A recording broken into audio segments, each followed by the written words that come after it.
Thing about betrayal is you never see it coming from the people who say I love you the most. My name's Elena.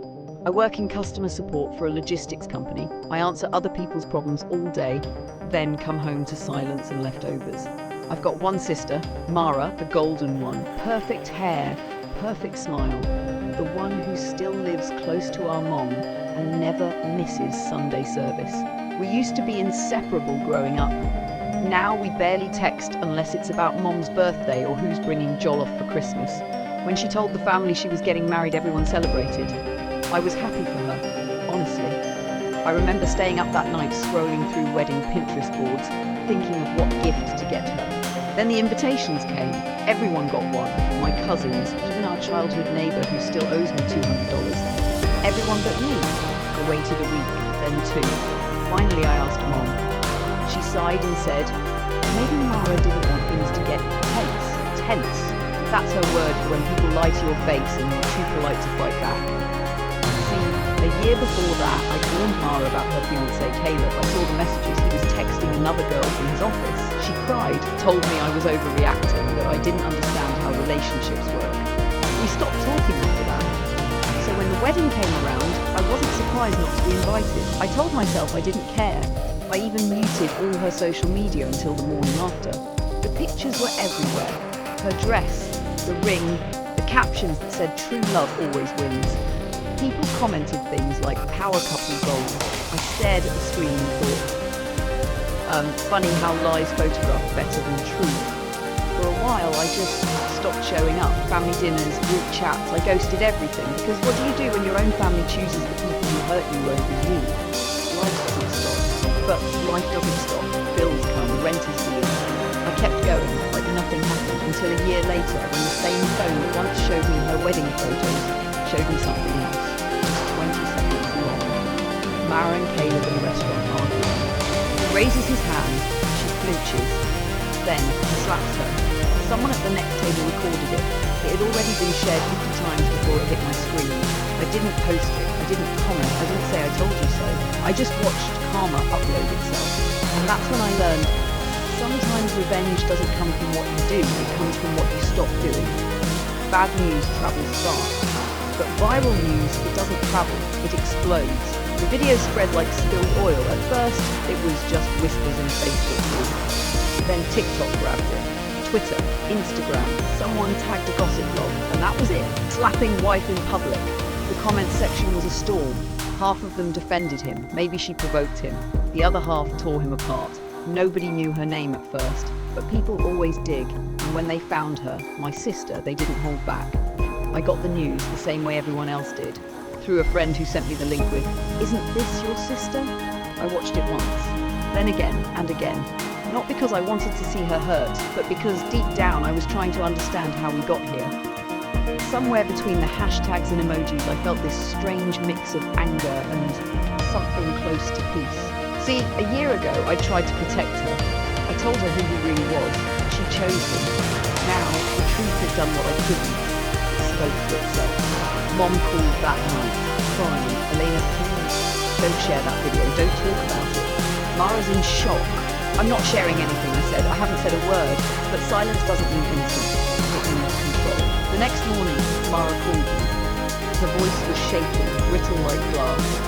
"I don't know what to do," she said. "Everyone's talking about it. His firm suspended him. The landlord's asking questions. She stopped mid-sentence. "Why are you quiet?" she asked. "Because I warned you." I said. It came out colder than I meant it. She started crying harder. "You don't know how it feels." I almost laughed. But instead I said, "No, Mara, I do. I know exactly how it feels to be silenced, ignored, made to look crazy." And for the first time, she had nothing to say. "No, Mara, I know exactly how it feels to be silenced, ignored, made to look crazy." She hung up. The video was everywhere by then. It made mornings radio, even online newspapers. People debated it like a case study on morality. But Noon talked about what happens after viral justice. Noon tells you how quiet it gets when the noise fades. Mom called again days later. "You should forgive her." She said, "She's your sister." Forgive, that word again. It sounds showy but feels heavy. I asked her, "Did she ever apologize to me?" Mom went side. She's been through enough. So had I sometimes. Family doesn't want peace. They just want silence that looks like peace. Weeks passed, the story started to die down. People moved on to the next scandal, but Caleb didn't. He lost his job. The firm dropped him after our client pulled out. He blamed Mara. She moved back in with Mom's Ed. She needed space, and just like that, they were together again. The two people who cut me out, now trapped in the same house, whispering behind closed doors about the mess they made their lives through WhatsApp statuses. Screenshots, indirect quotes, church photos with forced smiles. I didn't say anything online, but people could feel my absence. Cousins started texting again. Aunties who hadn't called in years suddenly remembered me. One even said, "You see how God fights for you." I just smiled and said nothing, because revenge isn't always about getting even. Sometimes it's about outlasting the lie. Then one afternoon I got a message from Mara. No greeting, no apology. Just, "Can we meet?" I stared at the text for 5 minutes, then replied, "Tomorrow, same cafe as always." She looked tired, not broken, just smaller. Her hair was shorter, make-gone eyes swollen like who's been crying too long to stop. "I don't expect you to forgive me," she said quietly. "I just wanted to see you. I know what you must think of me." I zipped my drink. "You think too much about what people think. That's why you ended with him." She nodded. "You were right. It wasn't a confession, it was surrender. He hit Memmer the nonce," she said. "I thought if he stayed quiet he'd change. I thought being a good wife mendering. For a second it felt that old itchy in my chest. The part that still remembered use as girls sharing. Secrets under a blanket, you didn't deserve it," he said softly. She shook her head. "No, but maybe I needed it, to see people for who they really are." When she left, she hugged me. It was the first hoot in years that didn't feel forced. And as she walked out of that cafe, I realised something. Revenge isn't always a scream. Sometimes it's a mirror, showing people what they've become until they can't look away. It thought revenge would feel like victory. Turns out it feels like silence after a storm. Too quiet, too clean, like the world's pretending nothing happened. It's been 3 months since the video, 3 months since my sister moved back to Mom's house, 3 months since I last saw Caleb's name anywhere, but the internet doesn't really forget. Every now and then someone digs up the clip again, adds new captions, new outrage, and every time my phone buzzes with the same message from someone, "I barely know you were right, like that makes up for the years he spent being treated like the jealous one." Elena closed her laptop. She stands by the window watching a group of kids run through puddles outside. She smiles. Faintly, in some strange way, it felt like not happy exactly, but relieved, because for the first time I wasn't trying to fix anyone. Mom still calls though, always with that soft guilt in her voice. "You should check on your sister. She's not doing well." I did it, told her she'll be okay, but even I don't know if that's true. Evening at a local supermarket. Elena pushes a cart down the aisle. She spots Caleb near the checkout line, unkempt, shoulders slouched, holding a single can of beer. Times lows, he hasn't seen her yet. He looks smaller in real life, like someone deflated by his ownal. IS Heise's flicker land on her, then dart away. For a moment she thinks of walking up to him, saying something, anything, but she doesn't. Instead, she just looks at him the way you look at a spider caught under glass. No fear, no pity, just distance. The best revenge isn't humiliation, it's indifference, when the person who broke you no longer has power to make you feel anything. She pays for her groceries and walks out without a word. Later that night, Elena's in her apartment, scrolling her phone. She stumbles on a post from a local women's shelter looking for volunteers to help. Without reach, her thumb hovers over the link. For the first time, she doesn't feel bitter, she just feels ready. She clicks sign up. A month later, the shelter's small meeting room. Elena sits with 3 other women, all different ages, telling stories that sound too familiar. How silence was mistaken for loyalty, how love was weaponized. She doesn't say much at first, just listen. But when it's her turn, she speaks calmly. Sometimes the people closest to you are the ones who teach you how to survive. Revenge used to mean watching someone fall. Now it means standing up, without tay. Mara turns to her. "I don't know if I'll ever stop being angry." Elena nods. "You don't have to stop. You just have to make sure you're not living in that anger." Mara smiles faintly. "You sound like someone who..." "No," Elena says softly. "I just learned that healing doesn't wait for an apology. They sit insolence. The kind that feels peaceful this time. Maybe that's their all RevengeStory. Not the slap, not the video, but what comes after. The quiet proof that you were right all along and you still chose peace anyway. Because in the end, life always rewinds the footage. It always goes viral again. This is the phase of the story where revenge and reality blur, how the internet, family and self-image collide after karma plays out publicly.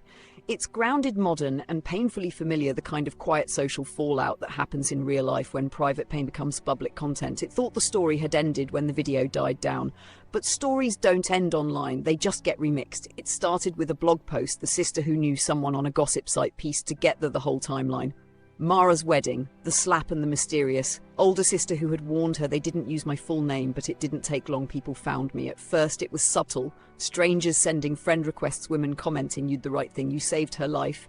Then came the podcast Silent Revenge, When Karma Speaks for You. My name in their thumbnails, my face blurred, but my voice echoing through other people's analysis. Elena walking to work, earbuds in, overhearing co-workers whispering about that viral story. It never told anyone at work who I was, but I didn't have to. One morning, my supervisor leaned against Tumidus and said, "You're stronger than," I thought is mild politely, but it felt strange, like being congratulated for surviving something you didn't choose. The internet makes everyone a spectator. They don't see pain, they see content. And suddenly I wasn't just Elena, I was the sister who saw Wick coming out the women's shelter, Elena and the coordinator review mails, survivors reaching out saying her story gave them courage. The messages were overwhelming. Some women said they finally left their partners. Others said they showed the video to friends to explain what they'd been hiding. It was strange how something solely could do something good. One afternoon the coordinator looked at me and said, "Have you ever thought of sharing your story yourself?" One camera froze. The idea defied me, not because I didn't have something to say, but because I'd spent my whole life being silenced. And now people actually wanted to listen. Elena at home setting up her phone on a stand. Their record light glows. Maybe revenge isn't when people finally see your pain. Maybe it's when you're finally brave enough to show it yourself. She takes a deep breath, looks into the lens and starts recording. Hi, I'm not there to talk about him or even her. I just want to talk about what happens when the people you love make you feel like a problem for caring too much. She doesn't cry, she doesn't rant, she just talks, calmly, honestly, and within days the video spreads, not like a scandal, but like a story people needed. Elena leans forward. It's never your fault for someone else's choices. The woman nods slowly, a tear slipping down her cheek. In that moment, Elena realizes she's saying words she once needed to hear herself. Revenge used to mean watching them pay. Now it means making sure nobody else has to. Weekend afternoon. Elena walks through a park, earbuds in, soft lo-fi music playing. She passes couples, families, kids with ice cream. Ordinary joy. A small notification pops up on her phone. 1 year ago today. It's a photo memory. Her alone in that cafe, the day she saw the video for the first time. She stares at it for a moment, then presses delete. No anger, no sadness, just release. Family dinner months later. Mara, Mom and Elena sit around a table. No fancy decor, just home-cooked food. Laughter in pieces. Mara raises her glass of juice. To second chances, she says. Elena smiles. And to learn when not to take them. They laugh. A real one this time. No tension, no secrets. Some wounds don't close perfectly. They leave edges, small reminders. But they also leave space for light to get in. Mara closes her bakery early, smiling as customers leave. Elena walking home at sunset, breeze in her hair, the city lights flickering alive around her. The world didn't stop turning when I was betrayed. It just waited for me to start walking again. People talk about karma like it's thunder, loud, dramatic, destructive. But sometimes it's just quiet rain washing the dirt off everything you couldn't clean yourself. And that's the thing about truth, it doesn't always roar.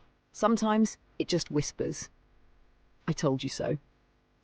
The post she never expected ends not with revenge but evolution. It mirrors real life, where people rarely get dramatic payback, but they do find peace, perspective, and quiet victory.